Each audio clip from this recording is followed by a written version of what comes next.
What's up everyone, how are you all? Today we are back with another blazing Naruto story.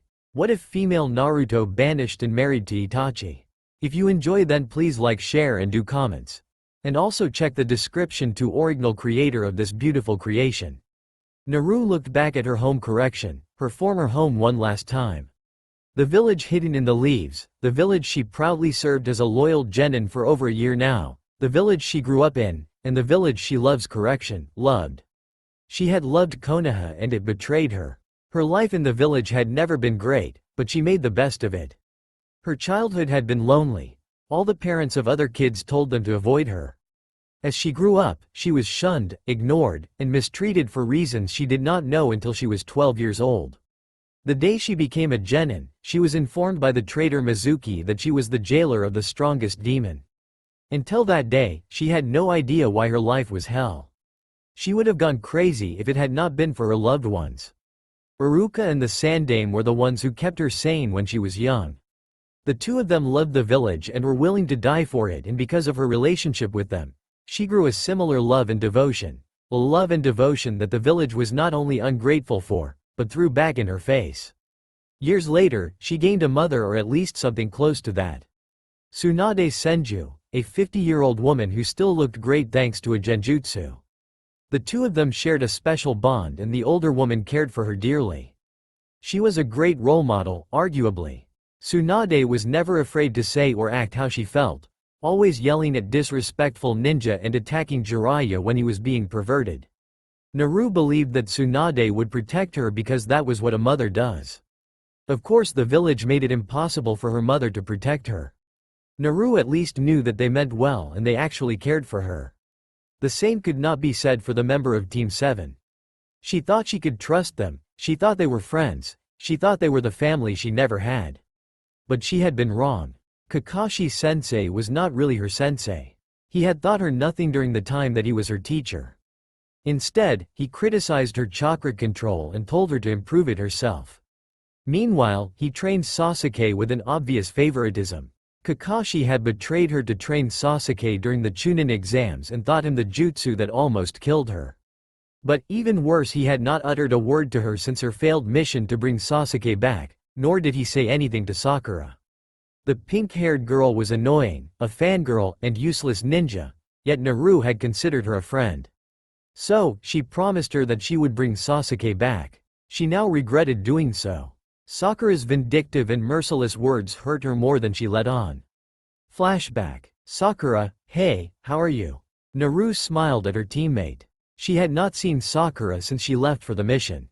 Her teammate did not even visit her in the hospital. Naru did not mind though, she assumed the girl was at Sasuke's side the entire time considering her huge crush.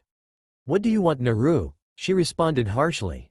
Huh? You promised you would bring him back. Sakura shouted. Naru looked down with guilt. It was true, she did not keep her promise, which went against her ninja way, but she tried the best she could. She told her teammate this, but Sakura would not listen. You tried? Ha, I bet you did. Sakura mocked her in a sarcastic tone. I guess I should have known that I couldn't count on you. A dead last, like you could have never beat Sasuke.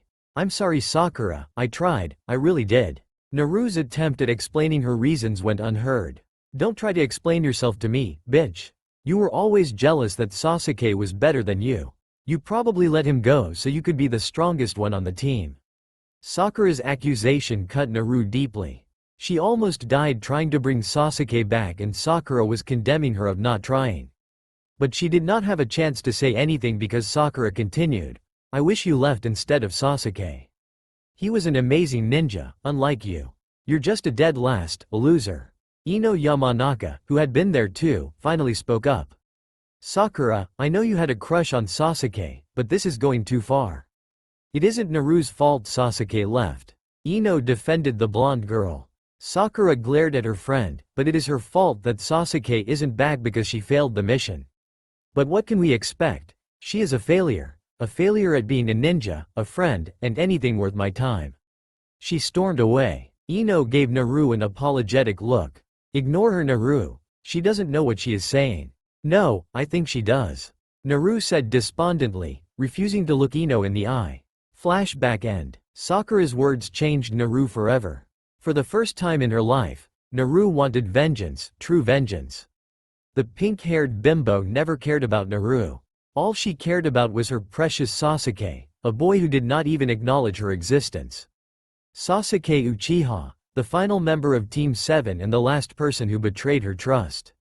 The two of them were friends. No, they were more than that. They were best friends and rivals. But Naru assumed that Sasuke did not feel the same way because he had shoved a Chidori into her chest. He had betrayed her to get power from Orochimaru. This was something Naru did not understand. Sasuke was cherished by the village and was given everything he ever wanted on a silver platter, yet he threw it all away. He threw everything they shared away, and for that she would not forgive him. And because he decided to desert, Naru was punished. It was not some light punishment. Because of her failure to retrieve Sasuke, Naru Uzumaki was banished from her home. That was fair, right? When someone decides to run away and you are not able to bring them back, it is only fair that you also get kicked out. At least, that was what the council or the Leaf Village thought. Earlier today, Naru was summoned by the council and they had declared that it was her fault that her comrades were injured, some almost killed, and was liable for not returning Sasuke back to the village. So, they banished her from Konoha, thus ruining her dream of becoming Hokage, taking away from her friends and home, and making her hated by the villagers. She was stripped of her rank as genin of Konoha and forced to give back her headband. Her summoning contract with the Toads was also revoked. Jiraiya argued that that was not the council's decision to make, but it was no use. They claimed that the Toads were allies on the Leaf and an outsider was not allowed to have the ability to summon them. Tsunade did all she could to defend her, but there was nothing she could do to change the council's decision. Naru would have to leave the village in 24 hours or be forcibly removed by Anbu. Of course, seeing how bad her last few hours in the village were, she wanted to leave as soon as possible. Jiraiya had talked to her after the meeting with the council. He offered to bring her along on his travels and said he would train her, but she refused. Naru did not want to get the man in trouble. She had left the necklace of the first Hokage as well as a note for Tsunade, but did not physically say goodbye. Naru just couldn't bring herself to do it. She left the moment all her things were packed, swearing that she would become the greatest ninja ever and that Konoha would repent exiling her.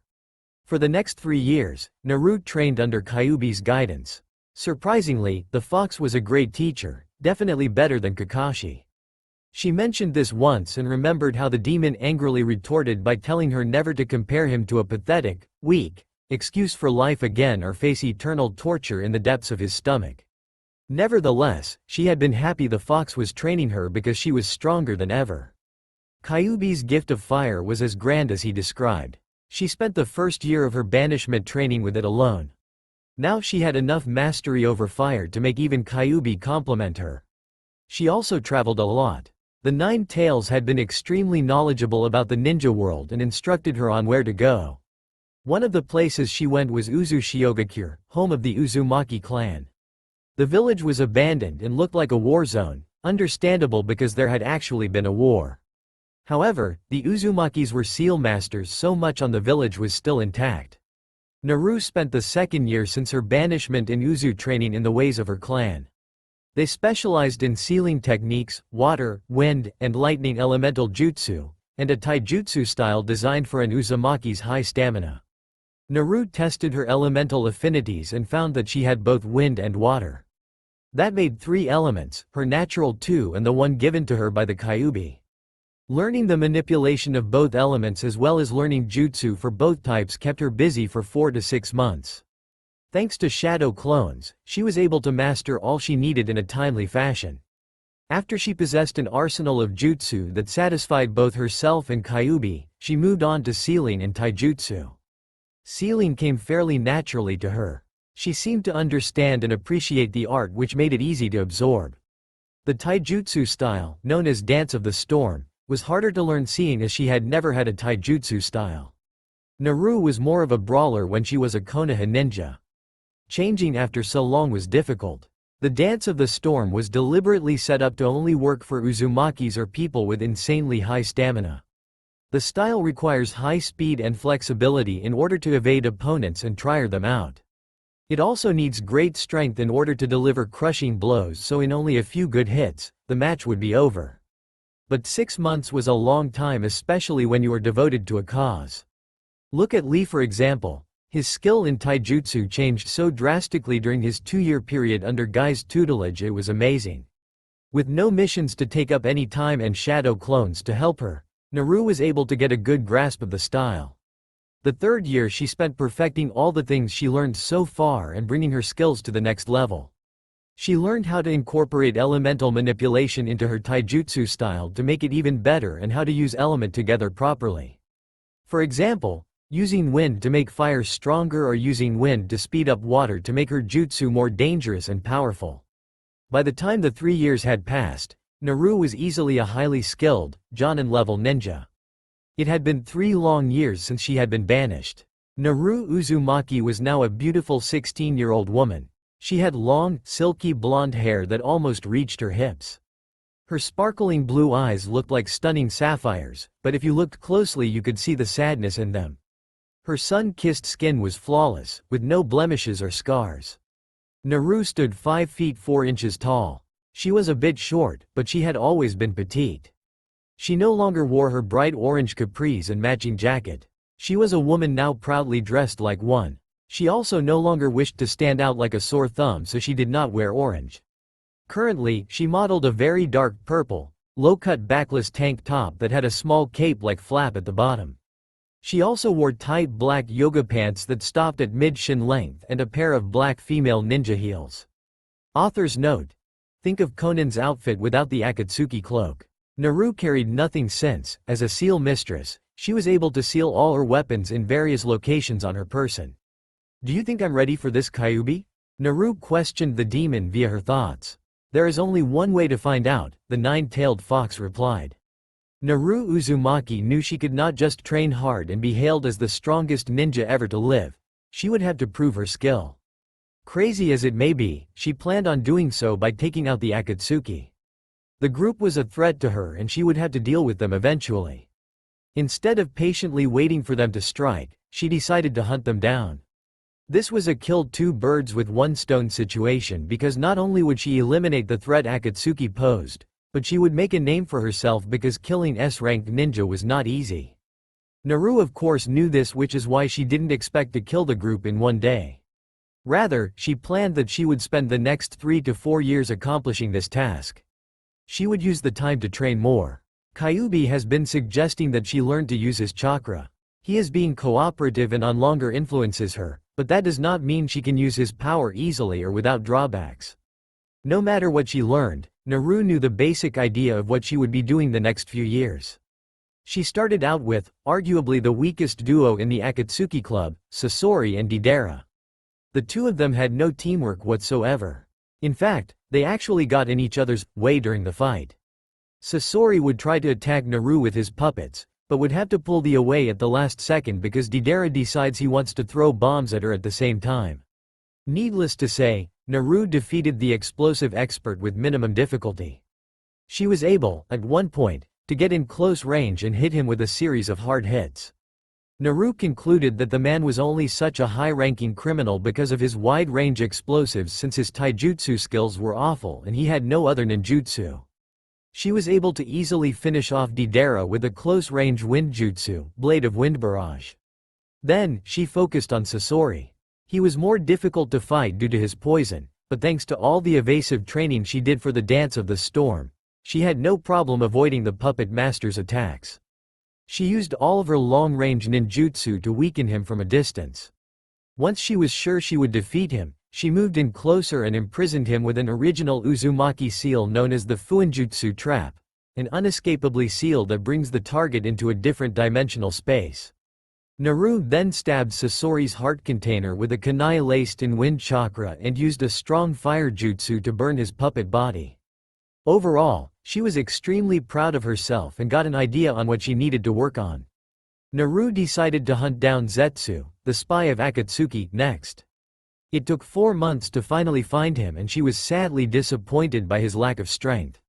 He tried to escape and dodged her attacks, but otherwise did not put up much of a fight. Once she caught him, she was able to kill him with ease. Naru then spent the next 6 months honing her skills as a ninja. She decided to perfect the Rasengan, the way Jiraiya always talked about, by adding elemental chakra. After some experimenting, she learned wind was the easiest to add in. In 1 month's time, Naru created a jutsu that she dubbed the wind release, Rasen Shuriken. The next 5 months were spent researching the remaining members of the S-rank criminal group. Naru learned the strengths and weaknesses of some of the remaining members. She unquestionably knew that defeating those missing ninja would be difficult, so she worked on establishing the techniques needed to defeat each Akatsuki member specifically. For instance, her next targets were Kakuzu and Hidan, the immortal pair of Akatsuki, so she trained in extremely destructive jutsu to beat Kakuzu. Because to kill him, you needed to destroy all 5 of his hearts, and a powerful jutsu can do that fairly easily. Hidan on the other hand should not be too difficult. She needed to avoid his scythe to avoid his curse jutsu, and that she could do easily. Hidan was a true immortal, but if Naru damaged his body to the point that he was in pieces and could not fight back, he would pose no threat. So, she needed a couple explosive jutsu, and fighting the zombie combo would be possible. She was right, because she was able to kill 2 more Akatsuki members. She unveiled her latest jutsu masterpiece, the Rasen Shuriken, against Kakuzu, and was able to destroy 4 out of 5 hearts, plus she injured him to the point where he was now useless in battle. So, she focused solely on Hidan. She was able to avoid his rampage with his scythe and disarm him. Once Hidan was weaponless, Naru could fight the Jashin fanatic without any fear. She ended the battle by cutting him up into little pieces using her Razor Wind jutsu. Then, she burned his body to ash and scattered the ashes with another wind technique. Of course, she didn't forget about Kakuzu, who was lying there bleeding on the ground, probably as good as dead. She stabbed his last heart and cut off his head. Naru no longer had a job, so she did not receive a steady income. Currently, she hunted missing ninja for bounties when she needed money. She killed 4 Akatsuki members, but she desecrated 2 of their bodies to the point where she could not receive a reward for killing them. In addition, turning in the bodies proved that she killed the S-ranked missing ninja. This strategy worked out very successfully because she was recently added in the bingo book by Iwa. She ranked an A-level ninja and had an approach with caution warning. There was little information under her name and no bounty. Naru was not a missing ninja or a criminal, so there was no reason for her to be labeled as a threat, but she was added in the bingo book so Iwa could avoid looking weak. You see, even though no hidden village would admit it, missing ninja are one way the strength of a village is determined. They are ninja originally from the village, so very powerful ones prove that the village produces many good ninja. That is why villages do not pursue their own criminals unless they are real threats. Iwa's cage. Onoki was the teacher of Deidara, so he added Naru into the bingo book to avoid looking weak.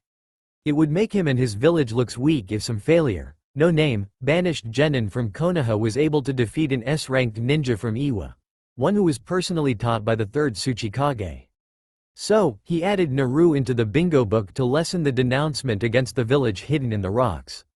Of course, being added in the bingo book thrilled Naru. It meant that she was on the right track to becoming the most powerful ninja in the world. She was not put in the bingo book for killing Sasori because Gaara was now the case cage and he refused to mark her as a menace. Instead, he sent Naru a thank you note and a warm offer that said she was always welcome in Suna. Kakuzu's village, Takigakure, did not care much about Kakuzu. He was a freak of nature that should have been dead long ago. Yugakure, Hidan's village, was also happy about him being dead because it was no longer a hidden village. Anyway, Naru knew she was not ready to take out Itachi or Kisame, so instead she decided to pursue a new recruit of the organization, Tobi. Tobi was reportedly a childish fool, but he was no pushover. He single-handedly defeated and captured the 3-tailed Biju. Apparently, he was a genjutsu specialist, but unfortunately for him, Naru was immune to genjutsu thanks to the Kyuubi. The demon always broke her out of all illusions immediately by using his chakra to disrupt the flow of the caster's chakra. His chakra was potent enough to break out of any genjutsu including Tsukuyomi, the unbreakable genjutsu. Naru's battle with Tobi was actually quite enjoyable, almost like a friend-lily spar between 2 comrades, not that she had any teammates to share this experience with. Tobi's playful attitude and comedic words entertained Naru. Like how he referred to himself in the 3rd person and kept saying he was a good boy. He also called her a very naughty girl, a comment she presumed as him being perverted, so she raged on him in ways only an angry female can. But soon she came to realize that Tobi was too dumb to mean anything insulting with his comment. In fact, he was too dumb to do anything. Their battle was like a game of cat and mouse, Naru being the cat and Tobi being the mouse since his genjutsu had no effect on her. So, the idiot spent majority of their battle running around with his hands flopping above his head. Eventually, he tripped and hit his head on a rock, knocking him unconscious. Naru was somewhat disappointed by the outcome of their fight. She wondered how such a person was accepted into Akatsuki before she killed him with a slit of the throat. 1 year later, after lots more training, Naru was confident that she was an S-ranked ninja and ready to take on Itachi and Kisame. So she decided to seek them out, and that would be the day her life would change forever. Naru got extremely lucky because the day she confronted the Akatsuki duo was the day after they gotten in a major battle, so Itachi was not at his best because he had overused his Mangekyo Sharingan. She made a shadow clone to distract the Uchiha who was not able to fight back while the real Naru fought Kisame. The shark-like man was a challenging opponent. His large chakra supply, great brute strength, and chakra-eating sword made him an admirable foe. Naru chose to use her fire control to defeat him because her mastery over the element was so high that it would either nullify or overpower the water. Kisame used his exploding water shockwave to flood the battleground, but Naru evaporated the liquid using her fire. Their battle consisted of Naru attacking from long range while Kisame tried to get in close. Of course, he did not succeed, or Naru most likely would not have survived, especially after he merged with his sword. Naru was forced to use her new jutsu, one she was saving for the Akatsuki leader. It was a jutsu that she based on the Yondaime Hokage's Flying Thunder God technique. She called it the Heavenly Step. Naru tried to recreate her hero's jutsu because of its immense usefulness, so she began studying seals more thoroughly. However, instead of creating a way to teleport from one place to another, she came across a method that allowed her to manipulate space to travel through different dimensions. There are two ways her jutsu works. One is a literal travel through space in which she enters a black hole and comes out of another, but this way is not fast enough to be practical in battle. So, Naru was forced to create a different version of the technique. The second involves setting a seal on the battlefield. Once placed, she can travel anywhere within the seal's boundaries faster than most ninja could dream of traveling. From what she knew, it was not on par with the fourth Hokage's jutsu, but it definitely was with that of the fourth Raikage's, who was renowned as the fastest man alive. So, Naru used her heavenly step to attack Kisame from behind with a Rasen Shuriken. This was able to subdue him, but at the cost of diminishing her strength. Kisame had not only landed numerous solid blows, but stole lots of her chakra, so using her Wind Rasengan left her stores at a dangerous low. But she wouldn't get another chance like this to take out Itachi, so she foolishly decided to keep fighting. Itachi was fighting Naru's shadow clones when she approached him. Fighting, meaning he was constantly knocking out clones with simple hits, as the dubbed leader of the clones kept spamming out more. Nevertheless, he was considerably weak from yesterday's fight, so he was not in a condition to continue much longer, thus making him slightly irked when the real Naru showed up. Lucky for him, she was in a worse state than he was. He stared at the woman as she stood before him in her fighting stance. It looked as if she was standing from sheer willpower alone. Seeing this, Itachi had one thought in his mind: this is the perfect time. The Uchiha dispersed into a flock of ravens. Naru looked around frantically. She couldn't let him escape. This was the perfect time to kill him. And that was the last thought she had before Itachi Uchiha materialized behind her and knocked her out with a swift chop to the neck. Naru awoke on a lumpy mattress in a small unknown room, feeling like hell. Ah, she groaned as she rubbed the back of her neck to soothe the pain. She looked around. The room was supplied with basic furniture, a bed and a nightstand, had no windows, and looked like it was made of thick, concrete bricks. It was most likely some bunker in an Akatsuki hideout, she thought. I need to escape. She tried to get up but found her movements sluggish. She was still recovering from her battle. It most likely had only been a couple hours since her fight with Kisame and Itachi. She managed to make it out the door and out into the hallway before collapsing against a wall.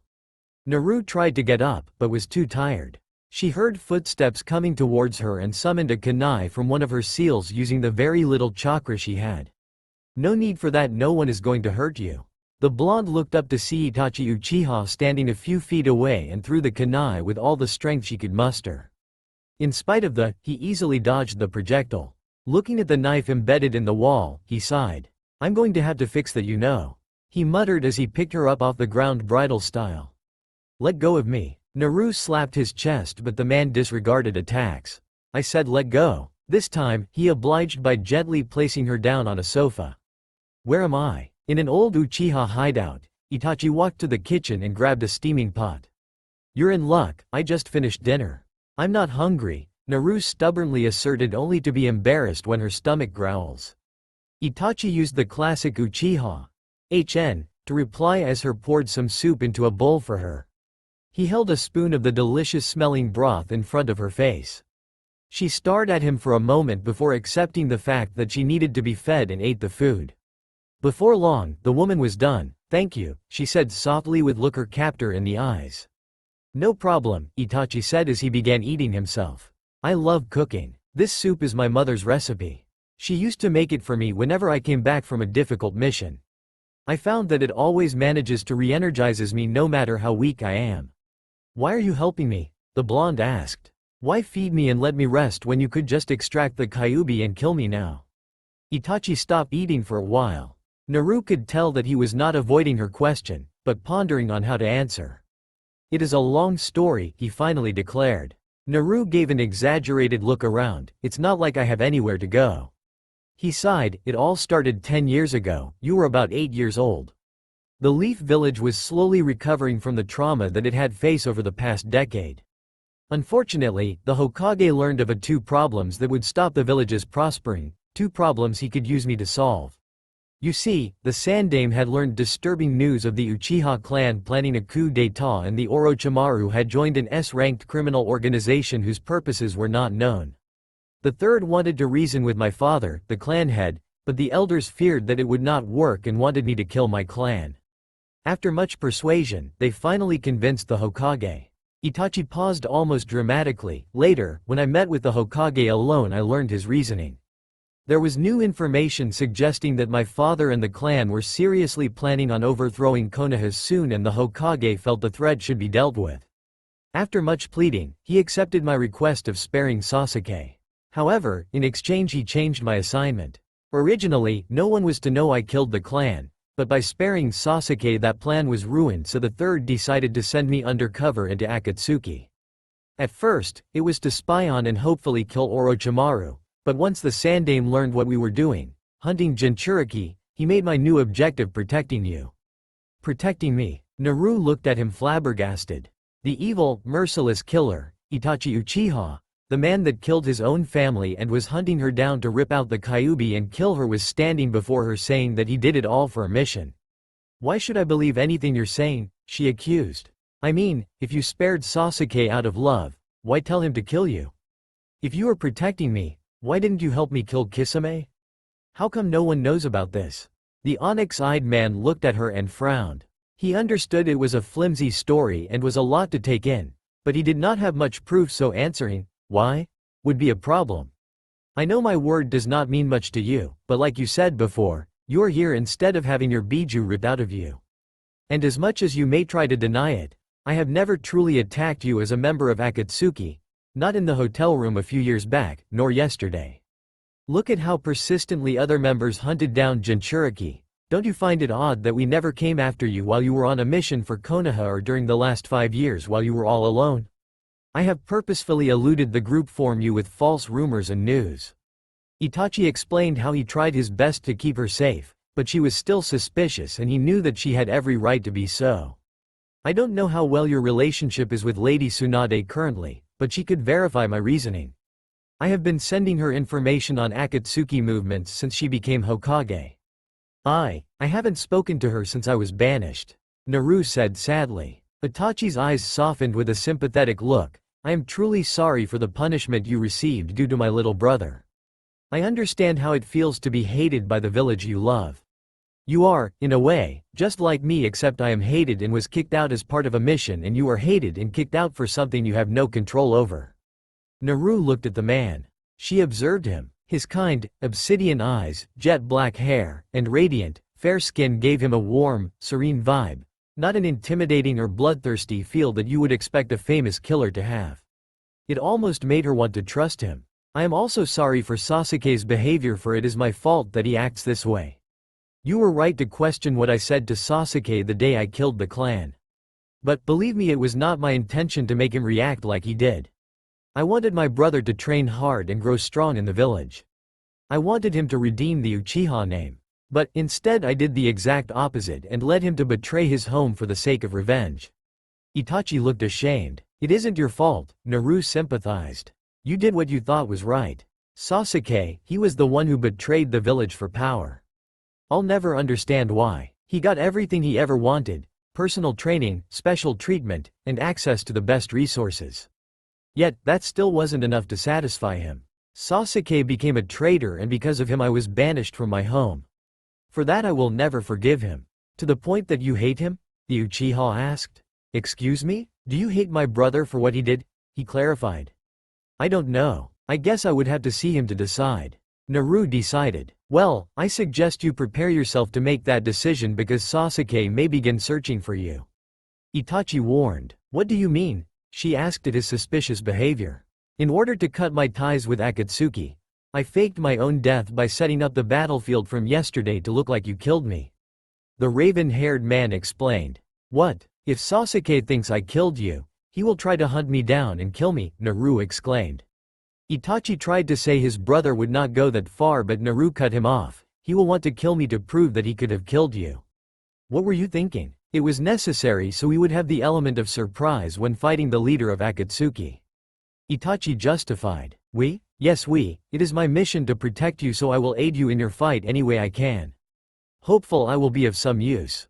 "That's great, the two of us should have any easy time defeating the leader." "Yes, but unfortunately I might be dead before the battle. You see, I was recently diagnosed with a rare chakra disease that is caused by an overuse of my Mangekyo Sharingan. Add that to the stress and insomnia I have been experiencing from killing my family, and being a spy has made my body and mind weak. If I continue my current use of my Sharingan and chakra, I estimate I have a year, maybe two to live." Itachi confessed. "Oh my god, that is awful. If you have such an illness, why don't you stop using chakra?" Naru questioned. "I am a ninja. I do what I must to complete my mission even if it means my demise." The Uchiha replied. "I cannot allow you to die for me. If you can survive by stopping your chakra usage, then do it. I have done well eliminating the Akatsuki so far. Go back to Konoha. I will face the leader myself. My mission is to protect you and I will accomplish that. Plus, one aspect of my mission was to not return to Konoha. It was never to be made public that the Hokage ordered the massacre of one of its clans.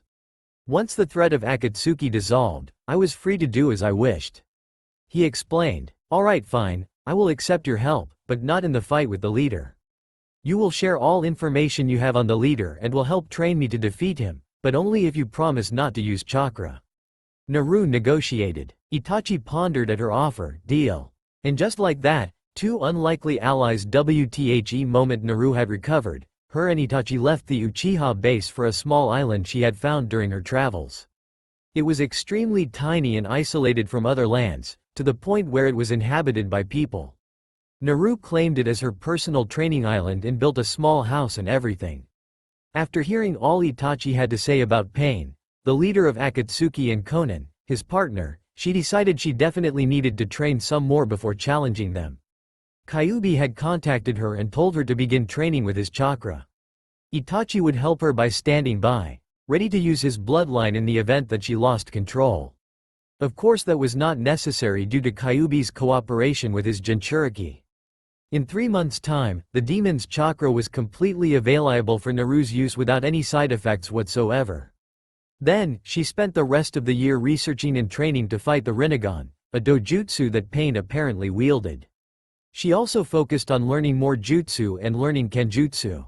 This is because she was now the rightful wielder of the Samahata since she killed Kisame.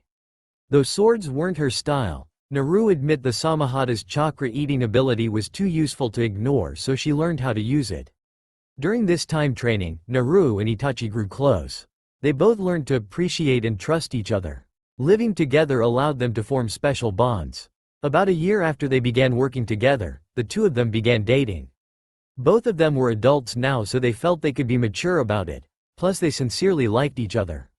Itachi had kept his promise by stopping all chakra use. Instead, he focused on taijutsu similar to the way Lee and Guy do. He helped Naru train by teaching her new jutsu that he had copied with his Sharingan, and later, once their relationship was stronger, he taught her Uchiha techniques. He also helped Naru create her own jutsu. So far, the only techniques that she had come up with on own were variations of the Rasengan and other minor jutsu. Thanks to Itachi's Sharingan, he was able to recreate jutsu he copied as his own, and because of this he was able easily invent his own jutsu. So, he helped Naru create some original techniques. Other than that, he took care of her by bringing her back into the house when she passed out outside due to intense training, tended to her wounds, and made meals for her, little things that caused her to fall for him. Just like Naru, Itachi had been preparing to fight pain. The only difference was that he was back up that would only intervene if absolutely necessary. The couple packed all the supplies they needed and departed from their training ground, ready to rid the world of Akatsuki once and for all. "Let's go to AIM," Naru said. In 1 week's time, the two former Konoha ninja stood in front of the rainy village. Naru infiltrated the village directly, hoping to grab the attention of the so-called god of AIM. Itachi on the other hand snuck in a more stealth-like manner. He shadowed his blonde partner at a distance, ready to fight if needed. Turns out he wasn't, because Naru was able to defeat Pain all on her own. There were 6 paths of the Rinnegan, and each said path was controlled by one body, which meant Naru had 6 opponents. One was the Diva path, who manipulated both attractive and repulsive forces. He was the leader of the 6 paths. The Asura path was the weaponry and armor specialist of the group. The human path had the ability to remove souls from a person's body and read minds. The Preta path absorbed all forms of charka, including most ninjutsu. The animal path could summon any creature it wished to its aid. The Naraka path could summon and control the King of Hell, which was used to pass judgment onto its victims or repair the other paths. Finally, the outer path controls over both life and death. Naru was easily able to take out the animal path with a Rasen Shuriken and human path with a powerful fire jutsu called the Fire Style, Supernova. It created a miniature fireball out of white-hot flames that flew at its target like a meteorite, and then it explodes in a catastrophic spherical shock wave that disintegrates anything it touches. Naru was then forced to rely on the Kyuubi's chakra because the fight so far had drained her reserves more than she would have liked. With the chakra, she destroyed the Naraka path with a Biju bomb. After that she fought the Preta path with the Samahata. Since both the path and her sword absorbed chakra, they cancelled out each other's ability, but because Samahata was still able to shred its opponent, Naru beat this path. Naru broke out her heavenly step to defeat the remaining paths. She used it to gain a speed advantage over the paths so she could land attacks, since the Diva path would blast them away. Thanks to the teleportation technique, she was able to hit the Asura path with an Uzumaki jutsu known as the Great Whirlpool of Death. It wasn't the best name, but it was one powerful attack. It flooded the battlefield and began to swirl around the victim at incredibly high speeds until the path was sucked underwater and shredded by the whirlpool's powerful rotations. She next took out the outer path with a wind and fire jutsu combination, the Flying Fire Dragon Bullet. A gigantic dragon head made of fire is guided to its target at great speeds by wind chakra, and when it hits it burns the target to the point of death. That left the Diva path, the strongest of all the paths of the Rinnegan. After multiple attacks, Naru noticed a pattern in the Diva's attacks. It took 5 seconds for him to recharge his jutsu. So, she knew just how to beat him. She charged up a Rasen Shuriken and threw it at the path, who proceeded to use his almighty push to terminate it. Now Naru had 5 seconds. 5. She went through the necessary hand signs to preform her next jutsu. 4. A bright light began to glow in her hands and take the shape of a bow. 3. A white arrow formed inside the bow and Naru raised it. 2. She cocked her weapon and took aim. 1. She fired. In less than a microsecond, the arrow soared through the air and flew clean through Pain's main body. The attack killed him instantly. The technique she just used was one of her most powerful jutsu, the Arrow of Light. For the jutsu, Naru used fire manipulation to create pure light energy in the form of an arrow. It created a new element, light. She can then launch it at the speed of light towards any target. The arrow will go on forever or until the user stops it or runs out of chakra. It was based off of one of the moves Itachi used while in his Susanoo form. The light element was created by Naru and Kyuubi after they tried to recreate Itachi's Amaterasu.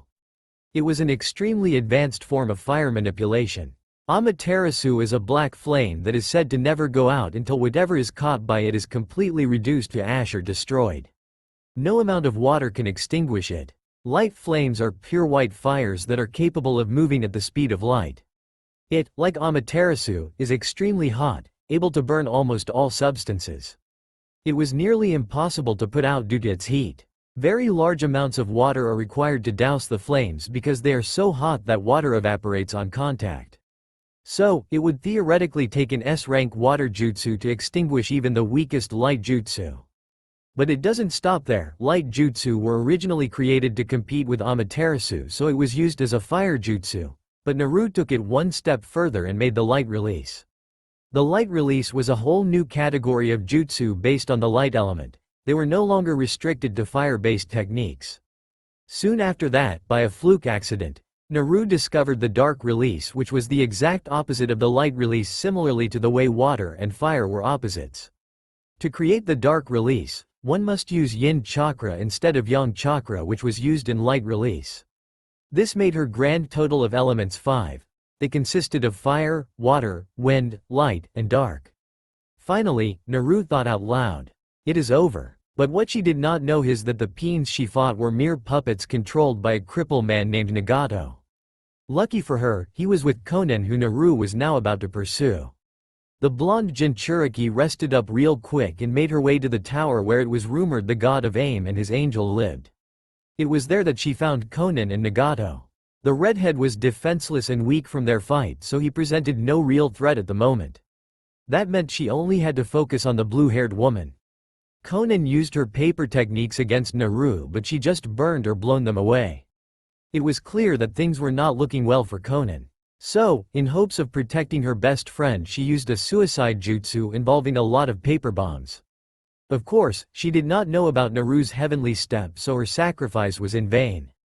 Nagato, seeing the woman he loved die, went mad with rage and tried to attack but was too weak. He had a chance to fire a bolt at Naru before she killed him with a firestorm Rasengan. And just like that, Akatsuki was gone. She had rid the world of the group of S-ranked criminals.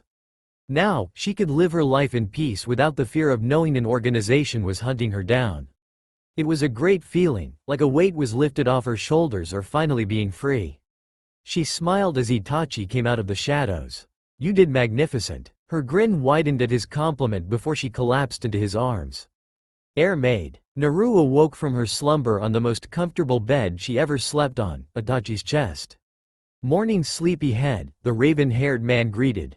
"Morning." It had been 2 years since Naru defeated Pain and the Akatsuki. She and Itachi currently resided in a small tropical island called the Camellia Island. It was a small island located between the water and fire country. Naru and Itachi bought a home near the beach, isolated from the rest of the islanders. It was about 5 miles away from the village area, and you had to travel through a small forest to get to it. The two of them were married now. Itachi had proposed 2 months ago. Though they hadn't known each other for the longest time, they knew they loved each other. Naru's full name was now Naruto Uzumaki Uchiha, but she went by just Naru Uchiha. Hopefully, the two would be starting family together soon. The island was so peaceful that they thought it would be the perfect place to raise children, especially now that there was a war between Konoha and Kumo and Iwa.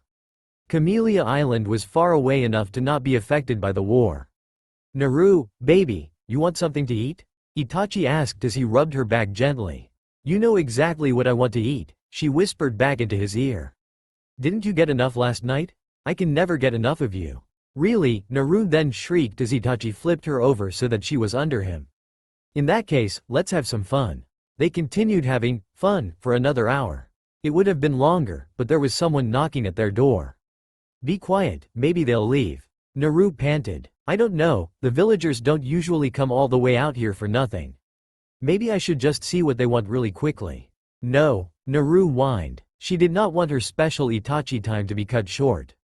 No matter how much they had, she believed you can always have more. But it was too late.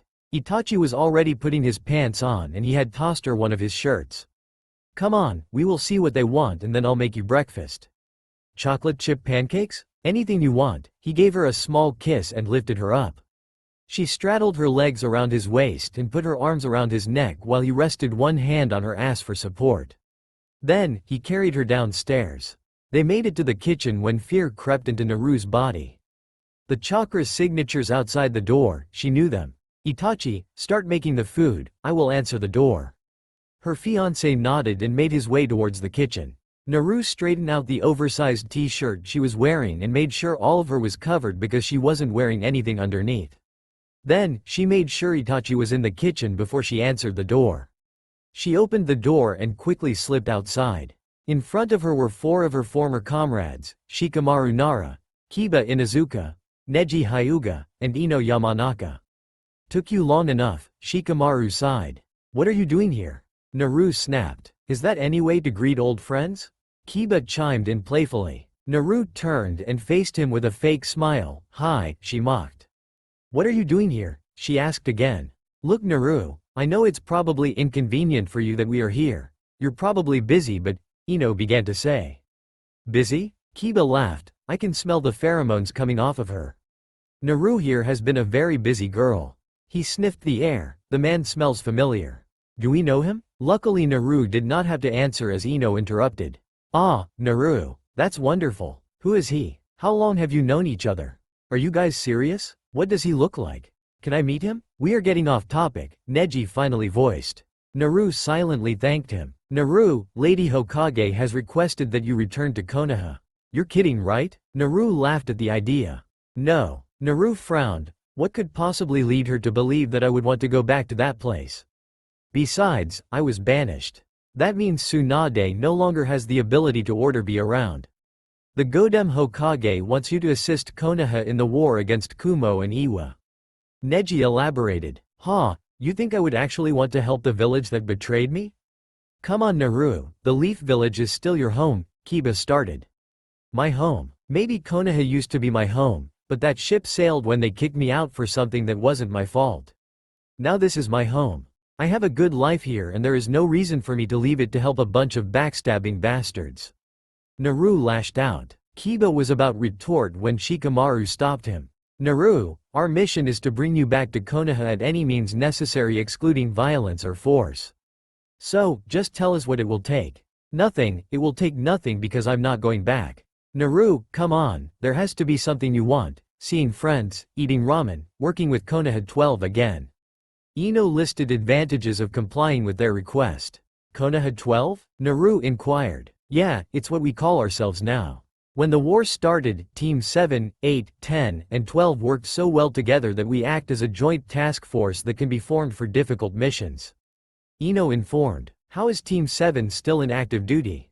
Oh, it was temporarily disbanded and Sakura was juggled between teams however. Eventually it was reformed with a great guy named Sai. Me and him are actually dating right now. He was your heir replacement I guess, once Sasuke came back. Sasuke came back? Yeah, I guess you wouldn't know.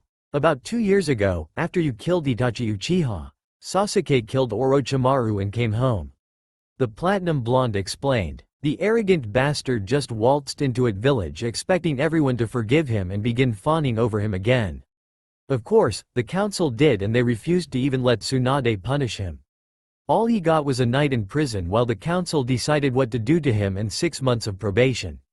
The Inuzuka snarled. Ino added, but Sasuke has changed. I have worked with him and he saved my life more than once. I believe he may sincerely feel bad about leaving. I don't care. Kiba countered. We will never forgive him for what he did to us. We? Naru asked. Yeah, we, Shikamaru said in a casual voice. The members of Sasuke's retrieval mission, Neji, Kiba, Choji, and I. Akamaru barked, and Akamaru, Shikamaru added. We all almost lost our lives because of Sasuke's selfish need for revenge. He led to your banishment. For that, we will never truly forgive him. We have to deal with him now because Lady Tsunade told us we could not afford to hold a grudge during wartime. Neji said. Naru let out a small chuckle. So the village just let him back in? Believe me, Lady Hokage tried to punish him, but the council would not let her. And only the civilians truly accepted him. Most ninjas don't trust him and give him a hard time. Shikamaru tried not to make her angry, but it didn't work. You know, the day I was exiled, the council accused me on not trying to bring Sasuke back. They said that I would be dead if I actually tried. One of the elders told me that I should have stalled Sasuke at all costs, including my death, because the Sharingan was a valuable asset unlike me. Naru shouted, "Tell Tsunade that the village has the Sharingan and that is all they need." Then, she went back inside, slamming the front door behind her. Naru, wait. Kiba was about to bang on the door when Shikamaru stopped him. Sasuke is a touchy subject for her. Give her some time to cool off. Shikamaru wisely spoke. We will get a hotel in town and try again tomorrow morning. Inside the house, Itachi asked his wife, what happened? Naru paced around frantically. The village hidden in the leaves is full of ungrateful bastards. That is not what happened, Itachi stated the obvious. Naru ignored him and kept speaking. They sent a team of people I know to convince me to come back to the village and help them fight the war. I don't see the problem. Isn't this, in some way, what you wanted? The Uchiha asked. The Leaf Village has finally acknowledged your strength. They want you back. No, they need me back, but that is not the point. They banished me for something your brother did. I got punished. Yet, they let Sasuke back without any consequences. The blonde informed. Sasuke is back in Konoha. The excitement in his voice broke her heart a little. She knew Itachi loved his brother and she didn't hold it against him. Sasuke was family and she understood that. Yeah, so I told them no. The village made it clear that all they need is Sasuke, so there is no point in me going back. Oh, his facial expression didn't change, but after living with him for so long, Naru could tell when her husband was disappointed. Yeah, Itachi moved closer and put his hands on her hips. Naru, I know you hate my little brother and you have every right to, but do not let your emotions cloud your judgment. I would hate for someone you love to get hurt and for you to regret not aiding the village. I know, I just don't think I can do it. Naru buried her head in his chest. Itachi kissed her forehead. Naru, you just have to follow your heart. I believe in you. He walked her to the dining room. Now come on, the team will wait for your answer. Your breakfast is getting cold. The next morning Naru woke up early and went to the beach. She always went down to the shore and walked in the sand along the ocean to clear her head, and right now, her head needed a major clearing. There were so many thoughts racing through her mind. Naru hated the idea of bowing to the Leaf's demands, but at the same time she felt as if she had to in order to protect the select few people in the village that she did care for. Even more complicated was Itachi's situation. Her husband loved Konoha, but he was not allowed to go back. He also cared for his brother and Naru was sure that Itachi would enjoy seeing him again. Shikamaru did say that the village was willing to do anything to bring me back. Maybe I can get the truth about the Uchiha massacre made public and Itachi's charges dropped. Naru watched as the sun rose across the water. She knew her husband would awake soon, so she went inside to discuss this with him. No matter how much I hate Sasuke or the Leaf Village's actions against me, I love Itachi and I will help Konoha because it means something to him. So, Naru went back to her house to discuss her thoughts with her lover. She made her way to the bedroom and kissed Itachi awake. Itachi, we need to talk. He immediately sat up seeing how serious she was. About what? If I do decide to go to Konoha, would you come with me? She asked. Naru, you know I'm not allowed back there. Not to mention the whole world thinks I am dead.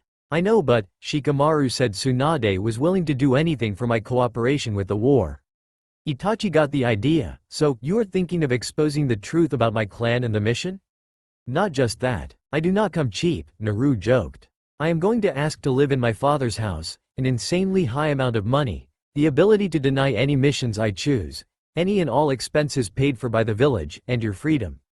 As well as anything else I might think of. The Uchiha laughed. You think the village will accept? The village most likely won't, but Tsunade will, and so they will have to deal with it. Alright then, it is settled, we are going to Konoha. I'll be packing and you inform your friends of your decision. Itachi smiled and got up. He had a lot of work ahead of him. Meanwhile, Naru got dressed and went to town to find the 4 Konoha ninja. At ninja speeds, the distance to travel was nothing. She quickly located the hotel Shikamaru, Kiba, Neji, and Ino were staying in and went inside to talk to them. Knock, knock. Hello, Shikamaru? Naru called. The door quickly swung open revealing 3 ninja eating breakfast and Neji who answered the door. Naru, how are you? He greeted politely. I'm fine, thank you. She replied. Shikamaru sighed and leaned back in his chair. I'm assuming you're here because you made a decision. Naru nodded. Well, whatever it is we accept. Shikamaru. Ino smacked his chest with the back of her hand. You cannot just say yes before hearing what she has to say. Why not? Shikamaru inquired. Our mission clearly stated bring her back no matter what, so as long as she willingly says yes, it isn't our problem what she wants. Still, I believe it is wise to hear her out. Neji suggested, go on Naru, and tell us the requirements for our agreement. Naru looked at them. I would prefer to tell you at my home. She said, meet me outside in 5 minutes. With that, she left the room and made her way to the exit. Troublesome, it looks like I won't get to finish my breakfast. Back at Naru's abode on the beach, so, Naru, what exactly do you want? Ino asked curiously. Well, your offer got me thinking that there are a lot of things that I want and you basically said the leaf was willing to make all my wishes come true. Naru started. Her speech so far had gotten the 4 members of her retrieval team a bad feeling. I want $150 million for my services and an additional $100 million if Konoha turns out victorious in the war. Her first request alone caused her friends' eyes to pop out, but who could blame them? $250 million was a lot of money and she had more demands. I also want all expenses I have during my stay to be paid in full by the village. This includes food, weapons, supplies, and anything else I may want. I will not be staying in any hotel or government housing building during my stay. Instead, I want to live in my parents' house. Who are your parents? Kiba asked. That is unimportant at the moment. Tsunade will know. Next, I will only do the work I want to, meaning I want the ability to deny any missions I am assigned because I wouldn't but it passed the council to try and give me a suicide mission. Naru continued, my final condition for now is the safety, protection, and freedom of my husband, and this task may be the trickiest of all. Husband? Ah Naru, you got married? Ino gushed. Naru held up her left hand showing off a beautiful diamond ring. I'm surprised you didn't notice it yesterday. Naru stated. Ninjas were supposed to notice details and a wedding ring is a pretty noticeable thing, especially when you are curious about someone's dating life. Why will guaranteeing the safety of your husband be difficult? Shikamaru asked, having a feeling things were about to get troublesome. Because, Naru opened her door and Itachi walked out. Guys, I would like you to meet my husband. Neji. Is that who I think it is?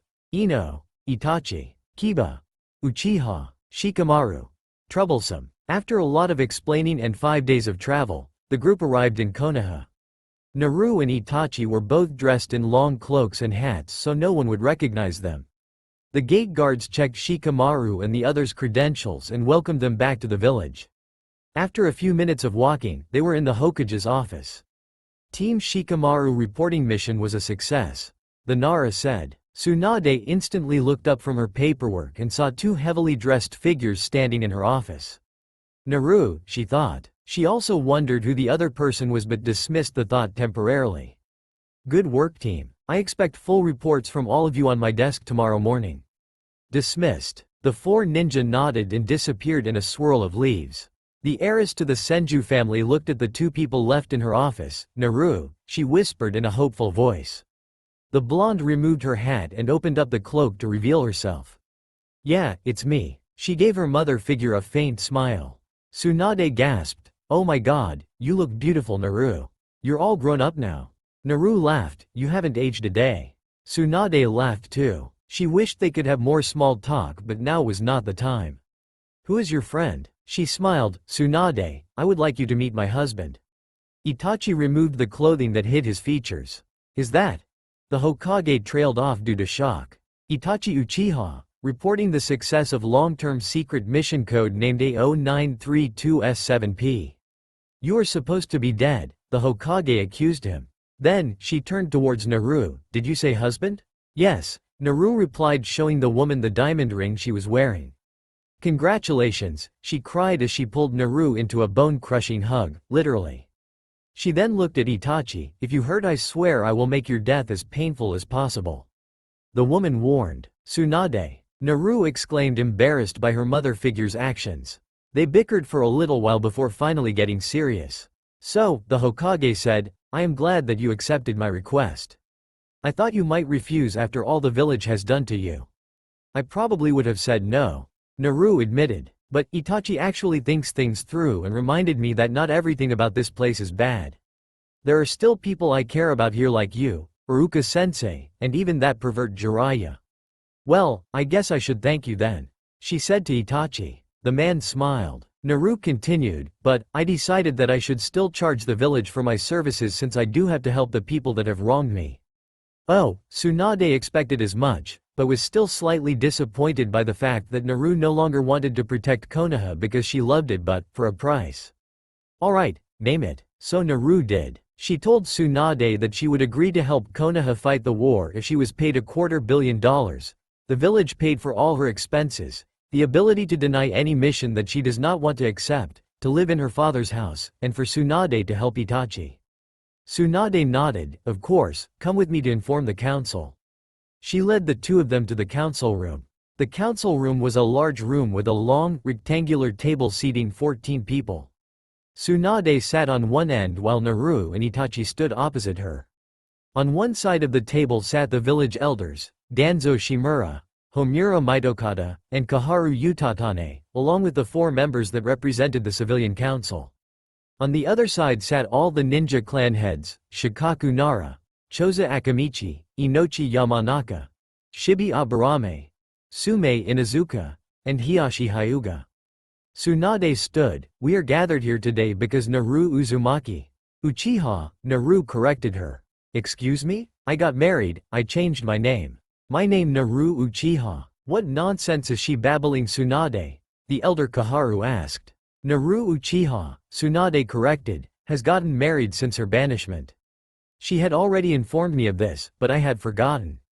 Yes, I understood that part, but what of all this Uchiha babble? The elder woman asked again. Itachi felt as if it would be less complicated if he explained, so he disclosed his identity and spoke. It means that she took my last name. There was utter silence for about 5 seconds before the council exploded. They were all shouting and yelling so loud it was a surprise that anyone could hear each other. Oh, kill me now, Tsunade groaned. She knew the council was actually just a group of cavilling fools. Silence. Her voice thundered. Instantly, all the members of the council quieted and sat down. Tsunade continued, this will be addressed later in today's agenda, so I ask that you all wait until you begin shouting like barbaric animals. She took a deep breath. Where was I? Oh yes. Naru Uchiha has accepted our plea for help in this war against Iwa and Kumo. We have gathered so I may inform you what she requests in return for her assistance. We thought you would love the opportunity we presented you. Hiyashi Hyuga addressed Naru. The chance to support your village. What more could you ask for? Naru narrowed her eyes at the man. This is not my village. She scowled. I would not have agreed if there was nothing worthwhile for me. You are asking me to risk my life and fight for a bunch of stuck-up, backstabbing bastards. You will show respect to the honorable council, Danzo ordered. Naru laughed. Listen, old man. You have no authority over me, so do not try to force me into doing what you want. In fact, if any of you treat me with disrespect, I will just leave. Who knows, maybe Kumo would like some help in the war. Are you threatening the village hidden in the leaves? Danzo asked. I would watch your tone, Naru taunted. Danzo, shut up. I do not want to hear another word out of you unless spoken to. The Godem ordered. In return for her services to Konoha, Naru has requested for $150 million up front along with a bonus $100 million if the Leaf Village wins the war. The council members were outraged at her request and expressed their feelings for a short period of time, roughly 5 seconds, before Tsunade silenced them. That is not all. She has asked that the village pay for any and all expenditures she may have during her stay here. That brings me to our next point. While she is staying here, Naru has asked to reside in her father's home. The council members' eyes bulged. They all knew exactly whom the girl's father was and were shocked to see that she knew too. Some worried about the damage that could be caused if the rest of the village found out that they had banished the daughter of their beloved fourth Hokage. Tsunade continued, Naru will only accept the missions she wants, meaning she has the right to deny any missions she does not choose.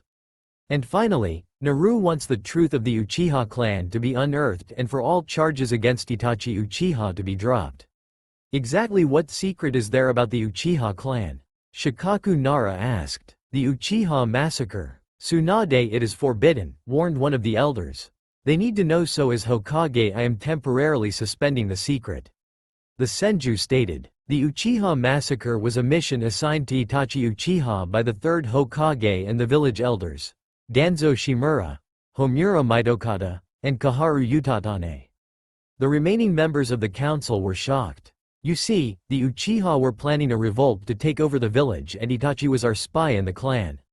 Originally, we were going to have a team of our finest ninja exterminate the clan while Itachi was away on a mission, but Itachi volunteered for the assignment in exchange for sparing of his younger brother's life. Because of this request, the Sandaime assigned Itachi another long-term mission as our mole in Akatsuki because he could no longer stay in the village if it was known that he killed the clan. She paused to signify that her tale was done. Itachi Uchiha is a hero of Konoha because if the Uchiha clan tried to overthrow the Hokage, they might have succeeded if it was not for Itachi's help. The clan heads looked at Itachi with newfound respect. The man had chosen to kill his family and be marked a missing ninja, all for the sake of the village. Would you also be assisting the Leaf? Shikaku asked Itachi. No, the Uchiha answered. I have been diagnosed with a disease that has targets my chakra pathways. I am no longer able to use chakra due to risk of death.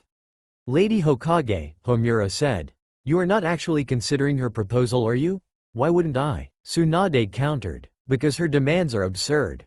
She is asking for us to reveal not one, but two of the village's best kept secrets as well as an enormously high amount of money. The elder argued. How do we know she is worth the price? Naru raised an eyebrow. Why would you ask for my help if you were not impressed by my skills? Look at my track record. I am an S-ranked ninja known for single-handedly taking down Akatsuki, a group of S-ranked criminals. Not only that, Tsunade started, Naru is a good friend of the Case Cage and the Princess of the Land of Snow. Her working for us could help gain their cooperation in the war. Also, her reputation may strike fear into the enemy shinobi, especially those from Iwa. It was a known fact that Naru was hated by the village hidden in the stones. Soon after Naru killed Deidara, the Tsuchikage sent 5 squads of Iwa's best Anbu to kill her. Of course, they did not succeed as Naru slaughtered them all. 20 of his village's top ninja were killed by one teenage girl. It was embarrassing and demeaning to his village, so he upped her status in the bingo book to S rank. Many ninja from the stone village grew to fear Naru because she defeated Iwa's best. The elders and the civilians did not like it. The idea of crawling back to Naru for help, but they had no choice. During time of war, the Hokage ruled under martial law. The council no longer had a vote, they only had opinions. It is settled then, Tsunade said. Naru Uchiha, we will agree to your terms in exchange for your service to Konoha with the war against Kumo and Iwa. The meeting was adjourned and everyone except Naru, Itachi, and Tsunade left the room. You may move into your father's home anytime you like. Feel free to go shopping and buy anything you may need to make your stay here more comfortable and any equipment you may need for missions. Just tell the store clerks to put it on the village's tab. I will send someone to bring you to my office tomorrow afternoon. We will be discussing details about your first mission. Alright, sounds like a plan. Naru smiled and began to leave. And Naru, the said Jinchuriki turned. It's nice to see you again. You too, Tsunade, she replied with a genuine smile. Then, the Uchiha couple left. Naru dragged Itachi shopping that day. They bought some clothes, food, furniture, and ninja utilities and kept a low profile while doing so. That did not necessarily mean much. Rumors were already going around about Naru coming back and things about Itachi. Tomorrow morning, the truth about the Uchiha clan would come out and her husband would be hailed as the hero he is. The identity of her father would also come to light, so Naru had no doubt that there would be many kiss-ups trying to impress them because they were probably the most powerful couple in Konoha in both the shinobi and civilian worlds. After dinner at a fancy restaurant, the two of them retired for the night. They located the Namikaze Mansion, a beautiful house on the outskirts of the village. It had a nice, big yard, an amazing garden, and its own personal training ground and hot springs outside. The mansion itself was an 8-bedroom, 8-bathroom house. It had a well-stocked kitchen, a dining room with a large table, a classy living room, a cozy den, a huge library filled with scrolls, a weapons room with almost every imaginable weapon, an indoor dojo, and more. The house was filled with expensive-looking furniture, tons of decorations, and some personal items. Everything seemed to fit together nicely. The person who chose all the items obviously had an eye for detail. Overall, Naru loved it. So did Itachi. "Well, let's unpack and get settled in," Naru said. The married couple unsealed their clothes and personal belongings and made themselves comfortable. "This is a beautiful home," Itachi commented. "I know." It was getting late, so the two of them made their way to the bedroom. Of course, they didn't go to sleep right away. They were a newly married couple, they had every night. The next morning, Naru woke up cuddling with Itachi. He must have been tried because he is usually awake before her. Naru sighed and buried her head in his chest. "I sure hope we made the right decision coming back here." "Don't worry," Itachi said as he yawned. He snapped Naru out of her chain of thought. "What?" she asked dumbly. "I can always tell when something is bothering you. You are always lost in your head, frowning, and sighing. Like right now, you need to stop worrying about this war and Konoha. You're going to get wrinkles." His light-hearted nature made Naru smile. "Are you calling me old because I am only 22? She playful hit him. "No way, no old lady could have as much energy and stamina as you did last night." He smirked. "Not just last night," she pounced on top of him and the two of them began fucking like bunnies in heat. "Ooh yeah, baby," Naru moaned. She and Itachi were shaking the entire bed. They were so loud that they did not hear a knock at the front door. Sasuke Uchiha stood outside the 4th Hokage's house knocking for 5 minutes. "Itachi, I know you're in there." Honestly, he was not 100% positive, but he sure did hope. He just arrived back from a mission this morning and while he was walking through town, he heard some people saying things like Itachi Uchiha, back in the village, and the Yondaimi's house. They were all rumors, most likely, but he had to be sure. He just learned his brother killed his family as part of a mission because his clan was planning to betray the village. Lady Tsunade had told him personally before she announced it to the rest of the village because it is personal for him. Now, he learned his brother was still alive and back in Konoha.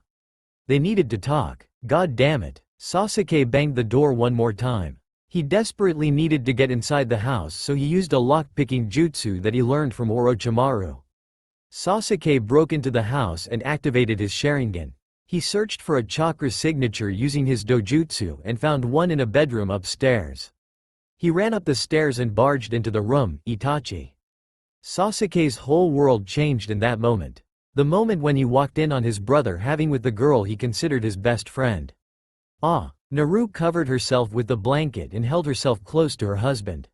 "What are you doing here, you perverted little bastard?" she shouted at him. Sasuke did not reply. He could not seem to form words with his mouth. It didn't help that his Sharingan was activated so the scene was permanently embedded into his memory. "Sasuke, why are you here?" Itachi asked more calmly than his wife. I came to talk to you." "Itachi," Sasuke stuttered. "I'm assuming you heard about the incident." The older brother stated. Sasuke nodded his head vigorously. Naru rolled her eyes. "Do you two think you could continue this conversation another time? Like when I'm not naked in the room?" she suggested. "Of course babe." Itachi gave her a kiss. He turned to face his brother. He gave him the nod, a universal signal that all guys knew, meaning give us some privacy. Sasuke, obviously still scarred for life, complied and left the house. As he was walking down the street he was seen pinching himself and was almost certainly muttering something along the lines of, "It's just a bad dream, it's just a bad dream." Naru and Itachi on the other hand were not as disturbed. At first, Naru expressed her feelings for Sasuke using extreme vulgar. Itachi just laughed because he thought the whole string of events was hilarious. He spent a while laughing before he calmed his wife down. "Naru, sweetie, you need to relax. It was a mistake. I am sure Sasuke did not do it on purpose." "It doesn't matter if he did it on purpose. I hate Sasuke and I don't need a reason to be angry with him." Naru argued stubbornly. Itachi frowned. I know you do, and I told you that I wouldn't blame you. But, now that we are here and he is here, I don't know, I guess it would be nice if you two would get along. Itachi. Naru sighed. I love you, Naru, with all my heart, and that will never ever change. However, Sasuke is my brother and I care for him too. He explained. I love you too, Itachi. Naru gave him a light kiss on the lips. And if it means so much to you, I will try to get along with Sasuke. Itachi scooped Naru up. You're the best. Then, he carried her to their bedroom and finished what they were doing before Sasuke interrupted them. And they continued to do so for a couple more hours until Naru was summoned to the Hokage's office. Hi Naru, Tsunade greeted. I called you here originally to talk to you about the war and missions and what you would be doing, but the council does not seem to trust you. Naru laughed. You don't say? She said sarcastically. Anyway, they want me to test your skills before you are sent out on any important missions. So, I decided you should spar a select few ninja to prove your strength. Who? Kakashi Hitaki, Asuma Tobi, and Kurenai Yuhi, Tsunade stated. Naru slightly cringed hearing Kakashi's name.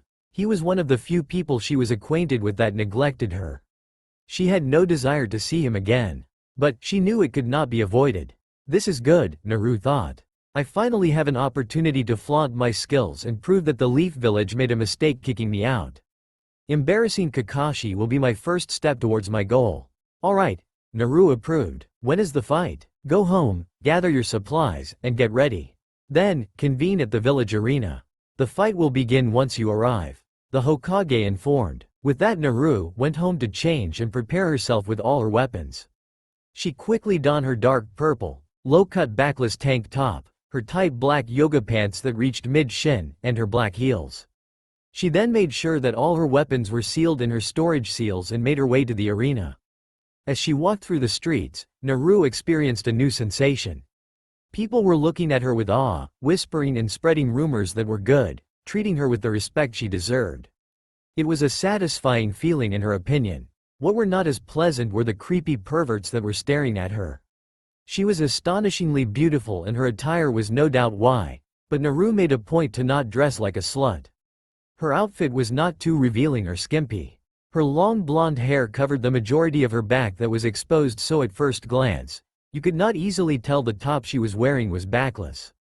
Her pants were not too short, and even though they were very tight, the cape-like tail of her shirt covered her ass so that no pervert could gawk at her butt. Other than that, there was nothing out of the ordinary.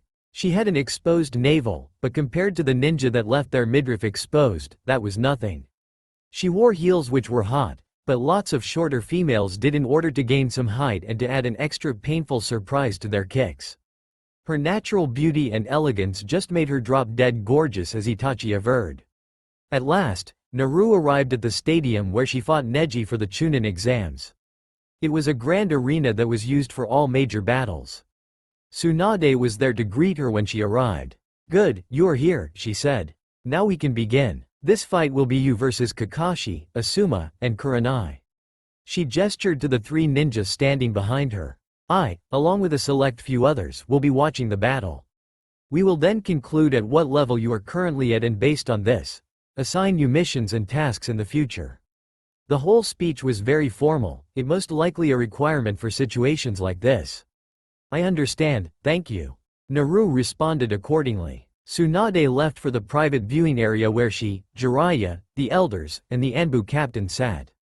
Seated elsewhere in the bleachers was the famed Konoha 12-Sasuke. They were given permission by Tsunade to watch the fight and were looking forward to seeing Naru battle their respective sensei. Well, let's get started, Naru said, signaling Kakashi to raise his headband, revealing his Sharingan, Asuma to pull out his trench knives, and Kurenai to get in her battle stance. Naru herself just stood there anticipating for her opponents to make the first move. Kakashi initiated the battle simply by throwing a kunai. Naru dodged easily with a slight turn of the head. Kurenai then proceeded to cast an illusion. She disappeared as a mist blown away by a breeze. Then, all of a sudden, a tree grew behind Naru and thick branches coiled around her, immobilizing her. The Genjutsu mistress emerged from the trunk of the tree. I heard Genjutsu was your weakest area of expertise, but never thought you would be taken down so quickly. She whipped out a kunai prepared to end the battle. But before she could, she found herself trapped by her own jutsu. I heard you were a genjutsu expert. So, I never would have thought you would be defeated so easily by your own skill set. Naru mocked. The mirror and change genjutsu, Kurenai gasped. Yes, Naru responded before delivering an effective strike to the back of the neck, knocking Kurenai out cold immediately. Kakashi, Asuma, and everyone watching were shocked. Naru had defeated Kurenai in a measly 30 seconds. Not only that, but she had done so using a genjutsu. How did you do that? That was one of Kurenai's strongest genjutsu. Asuma asked, still in shock. Naru replied, when you are married to an Uchiha you pick up a few things. Kakashi, however, did not waste any time talking. He was all business. Fire style. Fireball jutsu. An enormous ball of flames headed towards Naru, but the blonde did not move. The fire engulfed her body, stalking everyone. Was she really taken out that easily? When the flames died out, it revealed Naru standing in the same exact spot completely unharmed. Fire will have no effect on me, she warned. Then, she launched her own jutsu, water style, water trumpet. Naru cupped a hand in front of the mouth and released a large jet of water at the two Jonin. Both of them jumped back to avoid her attack. Naru chose to pursue Asuma, so she leapt behind him and hit his back with her knee. The chain smoker was sent hurling to the ground. He picked himself up and ran at her with his wind chakra-laced knife, but she did not move. Kakashi saw the chakra flow in Naru and realized something. Asuma, watch out. But his warning was not reached in time. Asuma sliced Naru's cheek with his weapon, but she did not bleed. Instead, she detonated in a large explosion, sending Asuma flying into the stadium wall at high speeds. The impact of the exploding shadow clone rendered him unconscious. Naru then turned to Kakashi. Looks like it's just you and me now. It seems that way. Kakashi was worried. Naru took out two of the village's finest ninja in under 5 minutes without breaking a sweat, and she had not yet revealed any of her skills.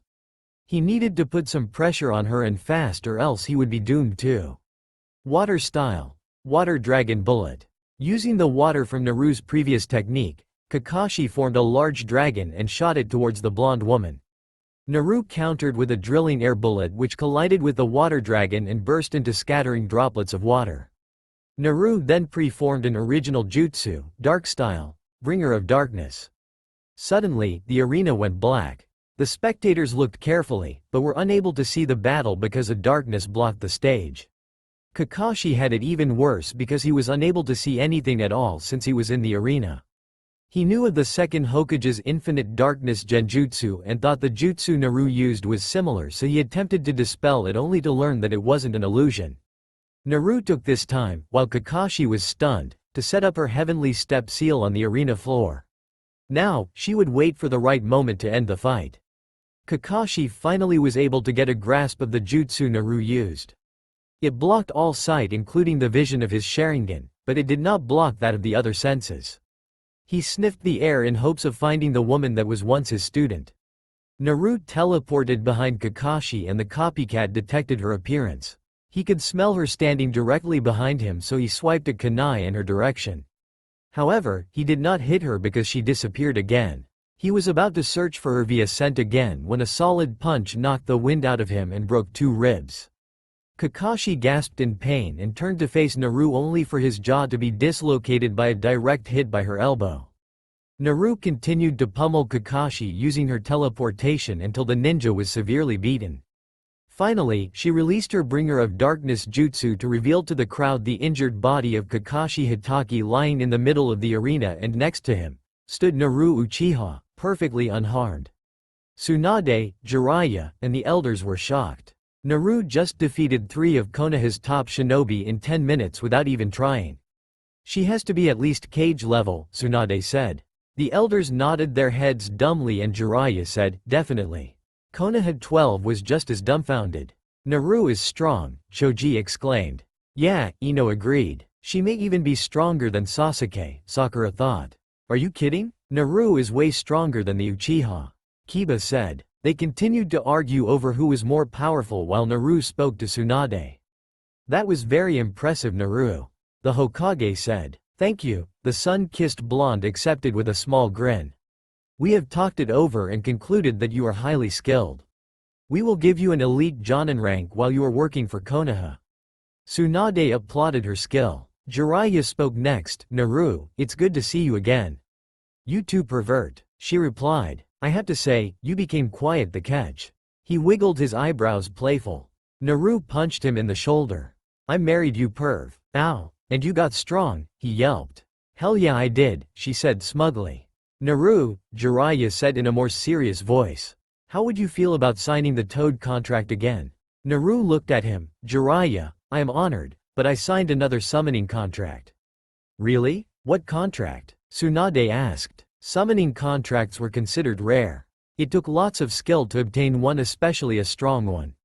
The Tiger contract. What? There has never been a Tiger summoner before.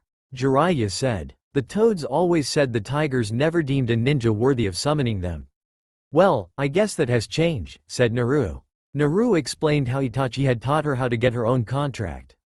Jiraiya and Tsunade, of course, already knew how to do this, but were surprised. Acquiring a summoning contract was a dangerous procedure. One must perform the summoning jutsu without a contract, and by doing so, they will be reverse summoned into the realm of the animals that best represent them. Most of time, a person will not be strong enough, so the summons will not accept them. Other times people were killed because the summons did not like humans, and sometimes the summons were not strong enough to be of use in ninja battles. People were often unable to make their way home, which made the method highly risky. Naru matching with the Tigers meant that she was both greatly skilled and lucky. The Tigers were fierce, powerful, and loyal creatures. Danzo and the elders were intrigued by Naru's acquaintance with the Tigers, but kept quiet. They realized how powerful the blonde was and knew that she would be of great use to Konoha during the war, so they decided to get on her good side. Danzo was scheming right now on how to manipulate her. Meanwhile, Itachi and Sasuke were eating lunch at the Uchiha compound. So you killed our clan all for a mission you were assigned? The younger Uchiha asked. Not exactly, I volunteered for the mission. Itachi said. You volunteered? Sasuke exclaimed. Yes, and it was the hardest decision I ever had to make. Then why did you do it? To protect you. To protect me? Sasuke was shocked. Then, why did you tell me, on the night of the massacre, to hate you and avenge the clan? Itachi sighed. Sasuke, our clan was not sinless. They were corrupt and evil, most of them, including our father. You see, ever since the village's founding, the Uchiha clan has been power-hungry. They founded the police force in order to gain more political leeway. Our father desperately wanted to become Hokage, in order to mark the Uchiha clan as the best in the village, but that position was given to the Yondaime, Minato Namikaze. Sasuke was shocked by his brother's words. He had not known this about his father. After the Kyuubi incident, our father tried again to become the Hokage, but was turned down due to allegations that the Uchiha clan was involved in the demon's attack. Because of Madara Uchiha, the clan founder's ability to control Biju, people grew to fear our clan and bloodline. We were shunned and slowly lost control in the village. Our father hated it, and because of this, our clan plotted a coup d'état. The elder Uchiha explained, the things I said to you were meant to encourage you to become strong. I wanted you to redeem the Uchiha name. So, the Hokage wanted to eliminate the threat against the village? Sasuke confirmed. Yes, and in order to save your life, I offered to complete the mission. Itachi said. Sasuke gazed at his older brother with admiration. Then, his eyes showed dismay. You sacrificed so much and I screwed it all up by betraying the leaf. I disgraced our clan's name even more. Itachi denied his brother. No, it's not your fault. I made a bad choice. I put so much pressure and negative influence on you that were driven to get power by any means necessary. Sasuke didn't feel any better. I'm sorry, Itachi. I will make it up to you. I will redeem the Uchiha clan, and that is a promise. That's all for now. If you enjoyed this video, then please like, share and do comments.